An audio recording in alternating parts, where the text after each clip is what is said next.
High friends, welcome back to our channel. நாம் இன்றைக்கி பார்க்க போகிற ரெசிபி பாசிப்பயிறு வேக வச்சது, புட்டு, பப்படம், பழம் வச்சு எப்படி நம்ம பிரேக்ஃபாஸ்ட் காலையில் ரொம்பவும் சத்துள்ள பிரேக்ஃபாஸ்ட் எப்படி பண்ணலான்னு பார்த்துருவோம்.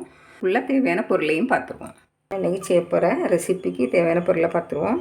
புட்டு அவிக்கிறதுக்கு 1 கப்பு மாவு, புட்டு மாவு எடுத்து வச்சுருக்கேன். தேங்காய், உப்பு, புட்டுக்கு தேவையானது இவ்வளோ தான். அப்புறம் பாசிப்பயிறு நான் ஊற போட்டு 8 மணிக்கூர் ஊறப்பட்டு வச்சுருக்கேன். பாசிப்பயிரும் புட்டும் தான் காம்பினேஷன் இன்றைக்கி.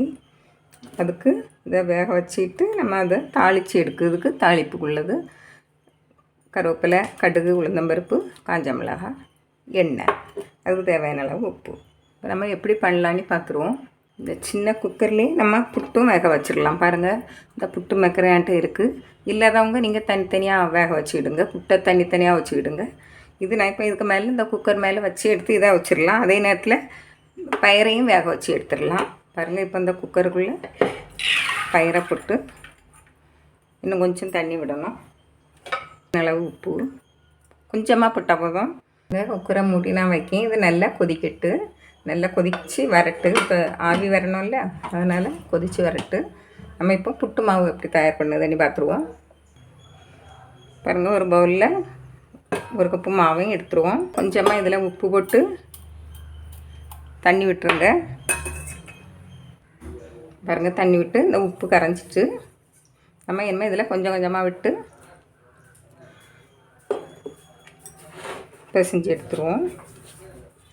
புட்டு மாவு பக்குவத்தில் இப்படி இருக்கணும். இப்படி பிடிச்ச வரணும். உங்களுக்கு அப்படியே வரலன்னா நீங்கள் கொஞ்சம் கொஞ்சமாக தண்ணி விட்டு மிக்சியில் போட்டு அடிச்சிங்கன்னா அழகாக பூவாட்டு வந்துடும். இதுக்கு இதில் இருக்கனால இது மாவு கீழே வராது. இப்போ உள்ள இதே போல் உள்ளதுக்கு இது பழையது.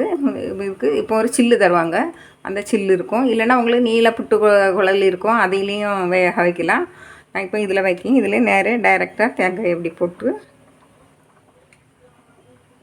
தேவையான அளவு போட்டுடுங்க.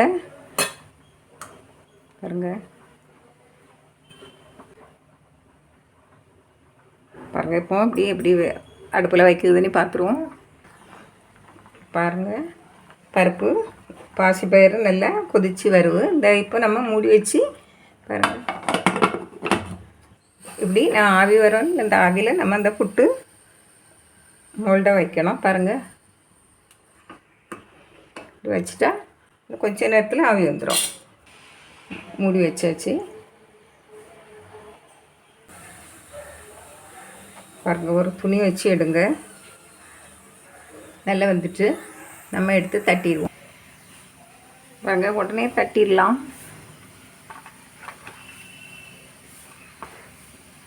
பாருங்கள், இவ்வளோ அழகாக வந்திருக்குன்னு.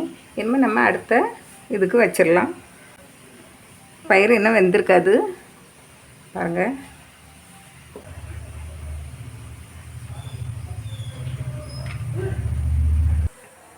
வந்தாச்சு. நம்ம இதை எடுத்து வச்சுட்டு இனிமேல் சிறு பயிறு எப்படி அவிஞ்சிருக்குன்னு பார்த்துருவோம். கொஞ்சம் இனிமேல் இப்போ வந்துடும்.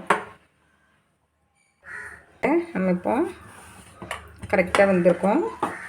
உங்களுக்கு தண்ணீர் நிறைய இருந்தேன்னா வந்துட்டு பாருங்கள், தண்ணி நிறைய இருந்தேன்னா கொஞ்சம் வடிகட்டி வச்சுக்கிடுங்க. நம்ம ரசம் பண்ணச்சுமே, ஏதாவது கிரேவிகள் பண்ணச்சுமே அதில் விட்டுடலாம். வேஸ்ட் பண்ணக்கூடாது. பயிறு ரொம்பவும் சத்து உள்ளது. உங்களுக்கு தேவையான அளவு தேங்காய் போட்டுவிடுங்க. பாருங்க, இப்படியே வச்சதுனாலும் வச்சு சாப்பிடலாம். ஏன்னா தாளிப்பு சிலவங்களுக்கு தாளிச்சணும். சட்டி வச்சு நல்லா வெடிக்கும். நேரத்தில் கருவேப்பிலை போட்டு நம்ம தேங்காய் போட்டு கிண்டி வச்சுக்கிட்டோம் இல்லையா, அதை இதில் கொட்டி கிளறி இறக்கிடலாம். பாருங்கள், இப்படி இருக்கும். இது பாசிப்பயிறு தாளித்தது புட்டு. 2 புட்டுக்கு நான் 1 கப் மாவில் 2 புட்டு வரும். 2 புட்டு வச்சுருந்தேன். பாருங்கள்,